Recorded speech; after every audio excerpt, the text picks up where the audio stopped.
This is the Barbados Today morning news for Friday, November 15. Thank you for joining us. I am Mary Claire Williams. The controversial 5-minute rule for public service vehicles at the Constitution River Terminal will remain at least for the next 2 months. Under the rule, the Transport Authority has limited the loading time of PSVs to 5 minutes during peak hours and 10 minutes during off-peak periods. That's the official position of the authority, and it has informed PSV owners that current restrictions will continue for over a 2-month trial period. Barbados Today obtained a copy of a letter circulated to the owners by the authority. It gave assurance that data would be collected during that period and a report will be prepared and made available to PSV permit holders on its findings and recommendations. Education Minister Santia Bradshaw will meet with senior students, parents and staff of Frederick Smith Secondary when they return to school today. The meeting will be held at the Alexandra School in Speightstown, St. Peter from 9:30. As a result, all classes at the Alexandra School are suspended today. Counseling sessions have been ongoing for students and teachers at the Frederick Smith Secondary since the incident last Friday.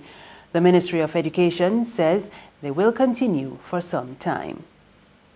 Agriculture Minister Indar Ware says government is working on a plan to protect farmers from future crop losses following heavy rains. Farmers in St. Lucie are now crying out for assistance after they lost nearly all their crops in last weekend's floods. Ware told Barbados Today his ministry has already sought assistance from an international agency to rehabilitate several farming areas, including the Scotland District and the Spring Hall Land Lease Project in St. Lucie.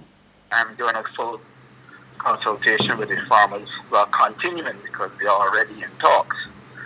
Continuing a full consultation with them to bring a comprehensive solution. You see, these one-off things don't work in my books.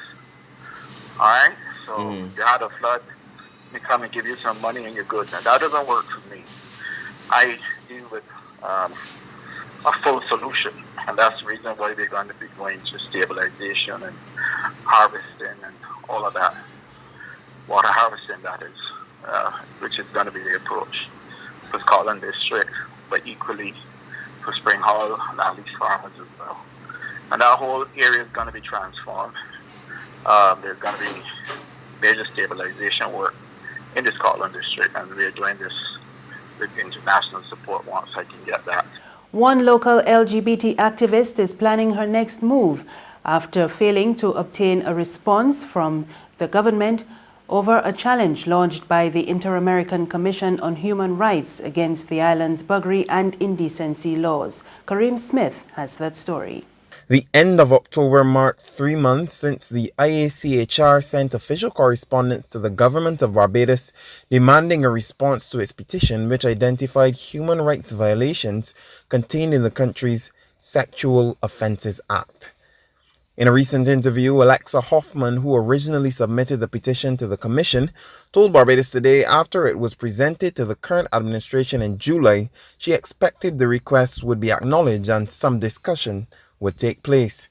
However, government has failed to address the matter and, according to Hoffman, gave a clear indication that it did not intend to uphold the human rights of the entire population. Earlier this year, Attorney General Dale Marshall denied receiving correspondence about the issue, but when contacted this week, said he had received some correspondence but was unable to address the issue. Efforts to reach him since then have been unsuccessful. Meanwhile, Hoffman declared members of the lesbian, gay, bisexual, transgender, and intersex community were still being criminalized by the country's laws for consensual acts conducted in the privacy of their own homes while causing no harm to others. Kareem Smith for Barbados Today. Governor of the Central Bank of Barbados, Cleviston Haynes, has told small business owners to explore their options when seeking financing assistance. Haynes was addressing the graduation of the Small Business Association's Entrepreneurial and National Vocational Qualification Program. He noted that financing is always a concern for entrepreneurs, but there is help available. You do not have to walk alone, as agencies such as the BIDC are there to provide assistance, and I'm quite sure the SBA is also willing to provide assistance in this area. In addition, good business plans that are short on collateral can benefit from access to the Central Bank's Inter-American Development Bank funded Enhanced Credit Guarantee Fund, which is available to help SMEs secure loans by reducing the risks to the lending institution. Financing is not limited to banks, and I encourage you to explore your options, including the recently introduced trust loans facility introduced by government. There's regional and international news after this short break.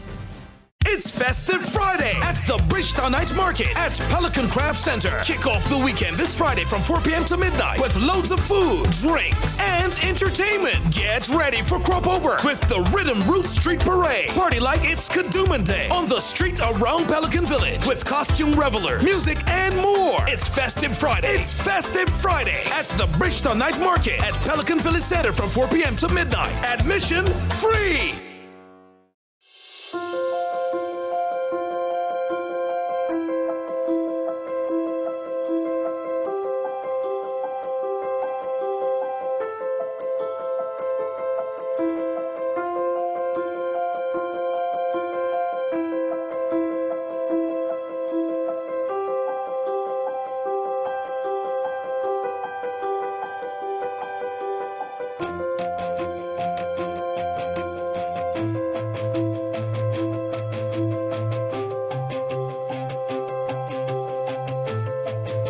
Barbados Today, news you can trust.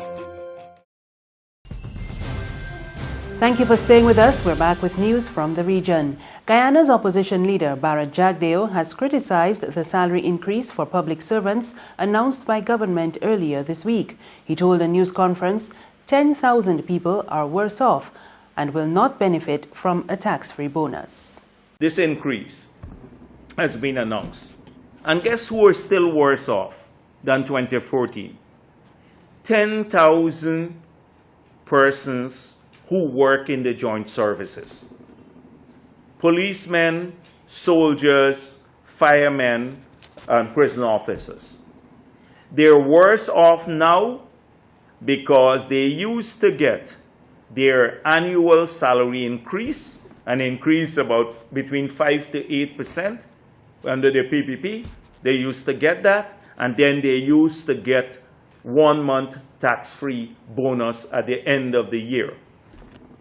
So now they're getting the salary increase, and that's annualized and made tax-free. That's all they're getting now. Further afield, pro-democracy protests are continuing in Hong Kong. On Thursday, schools were forced to close and protesters blocked the highways as students built campus barricades. Government also dismissed reports of a curfew. We get more in this report from Reuters.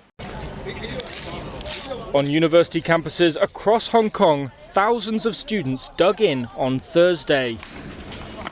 Surrounded by piles of food, bricks, petrol bombs and other homemade weapons, they're waiting for what happens next amid the city's escalating violence. Actually, we don't know. We need to see how the government responds, see how they respond to our tactics, and then we'll decide our next step. Police have said they will temporarily avoid direct clashes with what they called high-spirited rioters in order to give themselves a breather and avoid injuries. But they have said one institution, the Chinese university, has become a weapons factory and arsenal and referred to protests on all campuses as another step closer to terrorism. While the unrest has now lasted for 5 months, it has intensified in the past week after police shot and wounded a protester. Parts of Hong Kong have been paralysed for 4 straight days, with protesters torching vehicles and buildings, hurling petrol bombs at police stations and trains, and dropping debris from bridges onto the traffic below. Police said arrows were fired at officers from Hong Kong Polytechnic University on Thursday morning. Speaking in Brazil on Thursday, China's President Xi Jinping said restoring order and stopping violence is the most urgent task for Hong Kong right now. That's news, but for the very latest, you can Visit our website at www.barbadostoday.bb. You can also subscribe to our e-paper, email updates, and like us on Facebook, and sign up for breaking news alerts via WhatsApp. We're also on Izumi Media in bus terminals and Screenplay at supermarkets and gas stations near you. You can also hear us on Mix 96.9 FM and Capital Media HD 99.3 FM. I am Marie Claire Williams. Good morning.